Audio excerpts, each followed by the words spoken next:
Hey there, you're watching Bare Knuckle Binder. Welcome to the channel. Here's one I think everyone's been waiting for quite some time. Look at that. This, at one time, looked like a big tow truck. Coleman front axle, big old Ramsey 12,000 pound aluminum bumper winch. Got a 282 under there. This is the wrecker, the Coleman wrecker, Coleman 4x4. How did it get in the shop? Well, we got this little bar that we put the tractor on and back in disabled vehicles into the shop.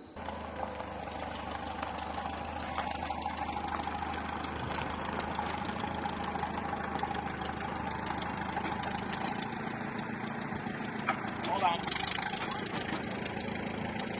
Here we go.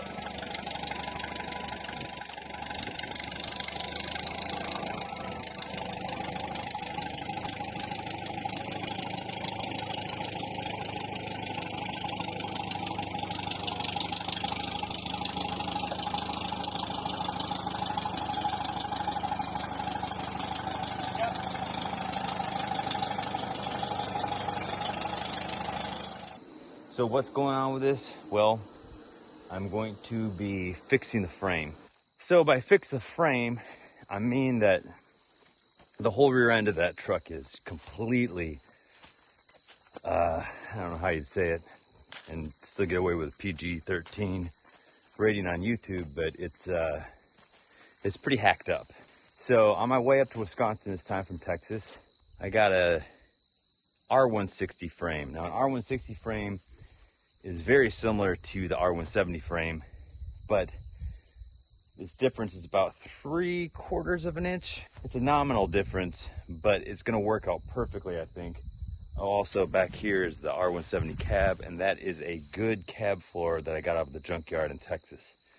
All right, so got this thing. The cool thing about that frame and why this is probably gonna work out really well is that the wrecker frame is stepped.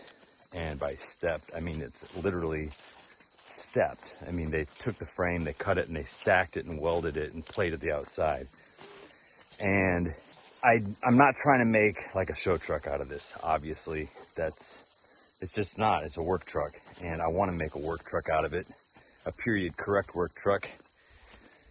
And, you know, halfway there because it already is one, but I'm trying to put a 9-foot pickup bed on it. And if you were watching a few videos back, I went all the way up to Canada and I got a 9-foot pickup bed, and it has dually fenders. And it's also got something else that I think the difference in frame width, or I should say frame height. Lucille's making a lot of panting noises. Honestly, I probably am too. We're walking up the hill right now to get to where the pickup bed is. And I'll show you why the height difference in the frames is probably not that big of a deal. The dually fenders really almost make it seem smaller.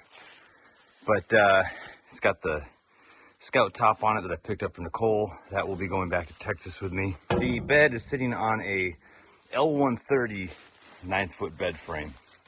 And that's just too small to weld onto this truck. And plus I'm keeping the trailer frame trailer for transporting 9-foot beds around, because you never know when you're going to find one.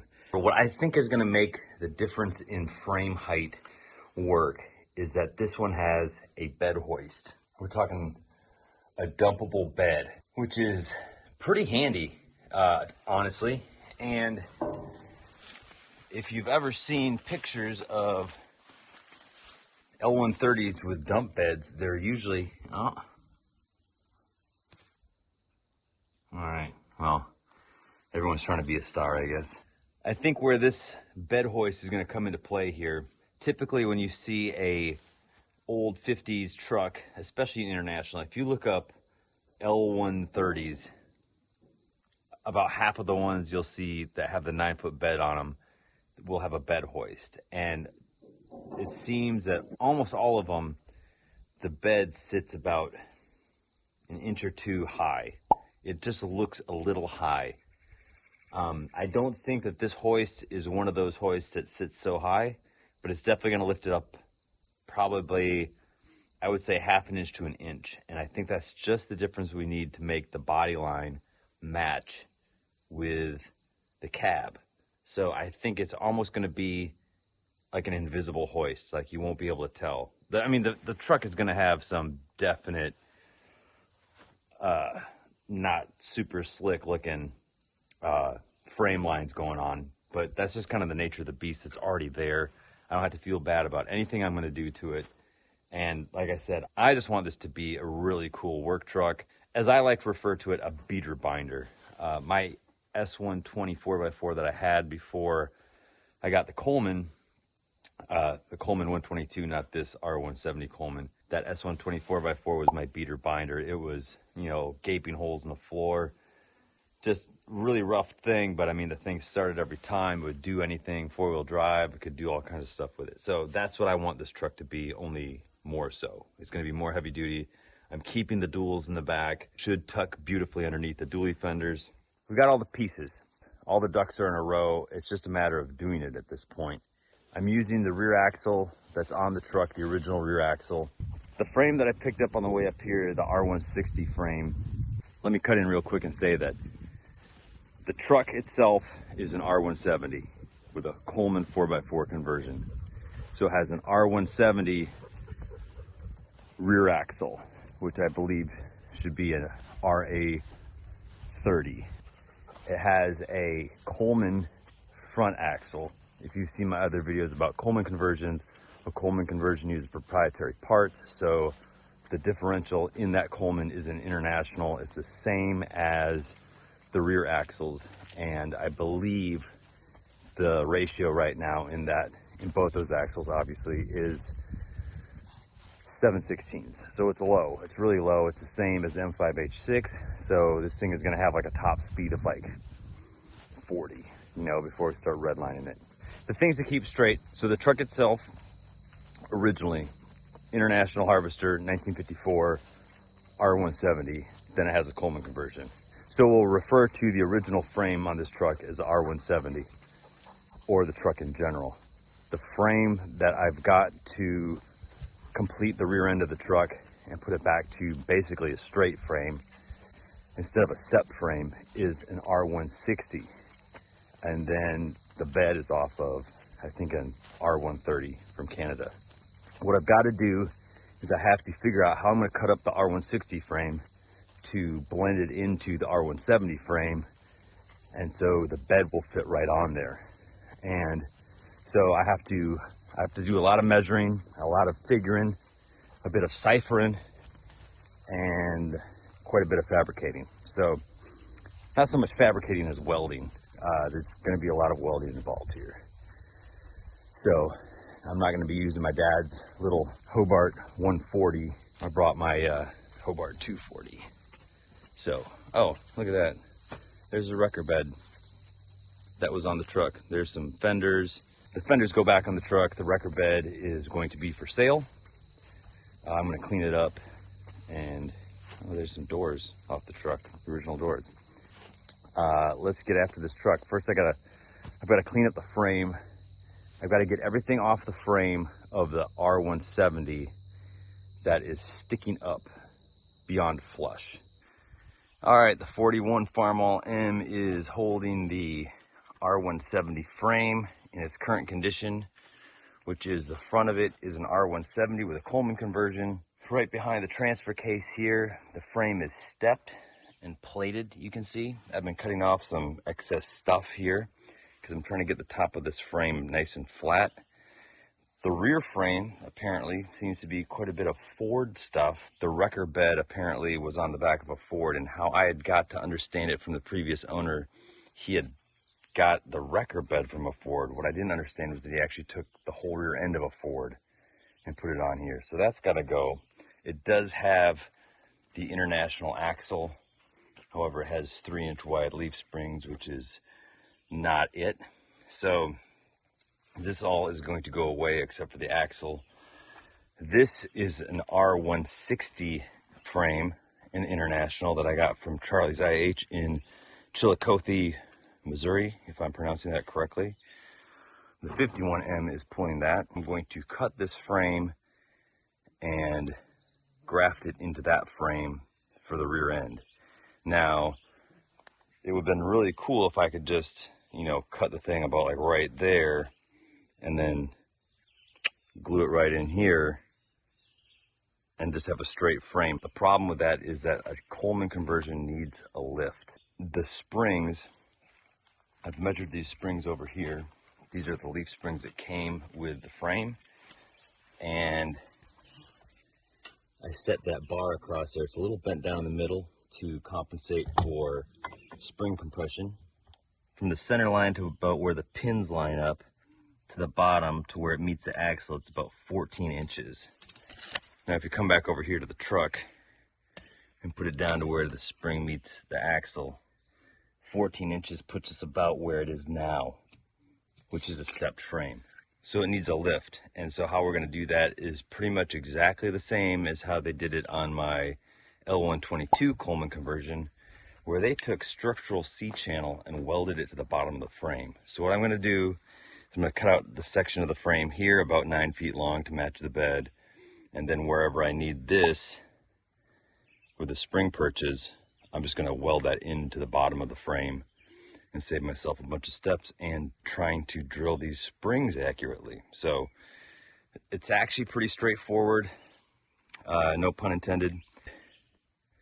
Yeah, so I have to cut up this frame, stack it on top of that frame, clean off that frame so this sits flat, weld it in, and then cut off the frame about here. Now the stepped frame, I'm actually gonna leave this part because I have some plans about how to make this more useful for the truck, because I'm just trying to make this truck into like the ultimate period correct work truck. And so this will work out perfectly. I'm going to use it as a mount for different attachments, and then cleaning off this stuff, I can use all this surface area to weld to bolster up the frame. So as far as the cuts are concerned, this center section on an R160, a 160 series truck, this frame is the height of the frame is what is important right now, what we're talking about. And this frame is 8 3/8 tall. It's almost 8.5. Whereas the R170 frame is 9 inches tall. Now that mismatch normally would bother me, but it's actually going to work in our favor because now we have 5/8 of a difference in the frame. And that's going to work out because the 9-foot bed that we're putting on here has a hoist. It has a lift. And that thing, I think it takes up about 1/2 inch. So the body lines should match up. This cross member has to come out. This is actually a cab mount. It's got these 2 bolts here, 2 on the other side. And the Rucker frame had one strapped over, and I think it's because this transfer case is not the original transfer case that originally came with a Timken T32. This is a Coleman, an actual Coleman Model 40 transfer case. And so I think there was a space concern with this. And so what I'm going to do is I'm actually going to clearance this by cutting that cross member if I need to. So I don't think that's going to be a big concern. This thing, this D-ring has to come out, but this is how they mounted the transfer case. It's actually hanging that there. So if I want to take this out, it's going to affect that. But I think because of the mismatch of the frame height, I might as well just leave it. And then the bed will come right up to here. It might be like 1 inch or 2 further than a stock cab to box spacing. If it looks really wonky, I'll deal with it down the road. But just in the interest of moving this project forward, I'm leaving this here, cutting off this D-ring, whatever that is, it's got to go, and then butting up the frame to right here to weld it in. If it's going to be a big problem with the mismatch in distance between the cab and box, then I can take this guy here and clearance it down, chop it down to match, and just inch it forward. This I can take off. I can put something on the bottom, but I don't want to cross that bridge until I have to, so that's just where we're at right now. Let's go up and take a look at the bed real quick, and then I'm going to start cutting up this frame. A hoist mechanism that goes on the inside. This looks like 3/8 steel, and that's what the bed mounts to. For some reason, I thought this hoist was a lower profile. I could be wrong. I think it fits right in the frame. We'll have to cross that bridge when we get to it. But for some reason, I was thinking this is a lower profile hoist. So, hydraulics, that pump can run it, but the PTO out that was on it can't because it was off a T98, and that's helical gears instead of straight cut. And this thing has a Fuller transmission, which does not have helical gears. The box is just coming off. I'm gonna set it on the frame that's down there. Luckily, these frames are all the same width. That works out perfectly for international in general because the cabs are interchangeable, but worked out good for me because I can put a pickup bed on a larger truck. So I realize talking through this, I'm probably talking in circles and maybe it's hard to understand, but basically the frame on the truck now is stepped. You know, there's a frame stepped on top of another frame, and then it's plated. So what I'm going to do is I'm going to cut up a frame, butt it up to the original frame on that truck, the upper step. Use the stepped frame joint to my advantage for strength, more surfaces to weld to, more support. And then once the upper frame is welded in place, I'll go back like a foot or two and I will cut the lower stepped frame off. And all that junk frame that's like completely welded and mutilated, that all goes away. And then to achieve the lift I need to level out the truck, I will take that rear section of the 160 frame with the spring hangers and basically just stack it underneath the upper frame. So I hope that makes sense.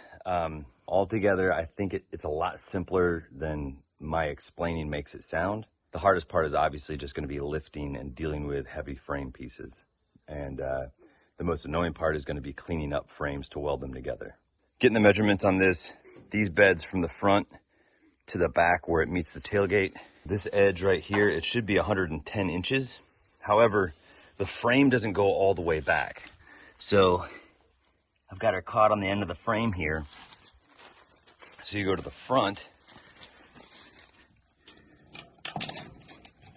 and it's about 106. So let's just say 108.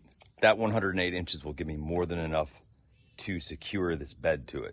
The other flip side of that, that's also a positive, is that 108 inches gives me more inches to add to leave on the rear section of the frame with the spring hangers, because I'd like to have as much of that frame as a buffer on each side of the spring hangers for additional strength. I'm still gonna cap off the ends of that frame for more strength. Just having extra buffer on the end of those frames will help keep it strong.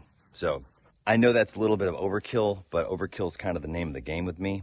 Anything worth doing is worth overdoing, and there's safety involved and prevention of disaster in overkill. It's just that it's not very gratifying in a way because you never actually know how much it prevented. So anyway, let's start cutting this frame up. All right, so I have designated this as the cut mark on the primary frame of the 160 frame. Then you got the spring hangers back there, so I just need to measure basically 108 inches back from this and cut there. But the rearmost cut will be the first one because that frame will fall off. Then I'll pull that frame out and I'll move this frame back and get that. So here we go.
Got both these suckers cut, sitting stacked on top of each other. It's not how they're going to end up exactly as far as orientation, but that's basically the look of what it's going to be.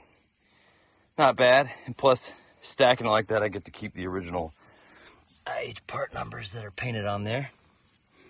So, yeah, we're getting there. Lord, she's humid today. Anyway, so the downside of this is that I've got to stack these up on top of the truck and basically haul the thing back up and call it a day because I got to head back to Texas at midnight. So then the trailer, I have a KB frame that's going to Texas, and that KB frame will be going to Tyler, the guy who gave me the 35C1, which I should have put together here pretty soon. I got to put the radiator back together. This is just really a quick update on the R170 wrecker. It's a really cool project. Can't wait to get this thing welded together. I just straight up ran out of time. Rebuilding the 51M took longer than expected with the busted stud and everything. So it's going good. It's just not going quick. So let's get this thing stacked up and out of the way. So I'm back home in Texas right now, and I had to take a moment because I've been editing this video, and I need to pop in here and give you a quick rundown or a clarification of what I've been trying to say this entire video. You might have noticed that I recorded this video basically twice. I've included mostly both of these videos edited because I keep repeating stuff that trying to clarify it without an actual illustration. So if you've been following along, great, but I also know that some of my followers have never chopped a frame before, and it's kind of hard to understand what I'm talking about just by me pointing in the general direction of the frame and trying to talk it out. So Lucille got out with the scissors, and so I'm going to use her illustration that she made to try to show you what I actually mean. So here's our hasty illustration of how the frame alteration should work. It's just a very rudimentary illustration, but be easy on her because she's just a dog. So right now, this is how the frame is. That's the step frame. None of the proportions are completely accurate. It's just an illustration. Lucille's not very good with a ruler. So what will happen is I will cut the original frame here, take that away, and then the primary frame from the 160 comes in here and gets welded in, and then the rear frame section gets put in here. These dots here represent spring hangers, and then that's how basically it will be. You'll see here that the difference in frame height is exaggerated, but this is what the bed hoist will make up. So the other thing is that I found an example of one of those hoist beds online and how it mounts and how it's low profile, but the problem is on an L130, the frame humps up over the axle, whereas the larger trucks don't have that. And so that's something that will make it actually take up way less space. The thing I have to alter on it though is that it actually bolts inside the frame rails. And here's a picture of it, and these are where it bolts in. So all I have to do is basically cut it there and then move those to match the frame wherever it's going to be. We should be good to go. So anyway, I just had to bop in here real quick while editing it, me and Lucille, and all right, back to the video. Right here we got the primary frame off the 160. There's the rear frame that's actually going to go underneath where this frame is now, if you can visualize it. This will be then butted up to there. I've got to take all this stuff out so it sits flush, but I'm in a yank to get back to Texas now, so it's just going to have to stay like this until I can get back up here. But you know, most of the hard work's already done. I've already got the donor frame and everything cut to match. This double frame will have to get shaved off the top at least, and then, you know, the rivets and stuff shaved off the top, but then I'll weld them to hold it. But anyway, just a short little video update on the R170. So Thanks for watching, and I'll catch you in the next video.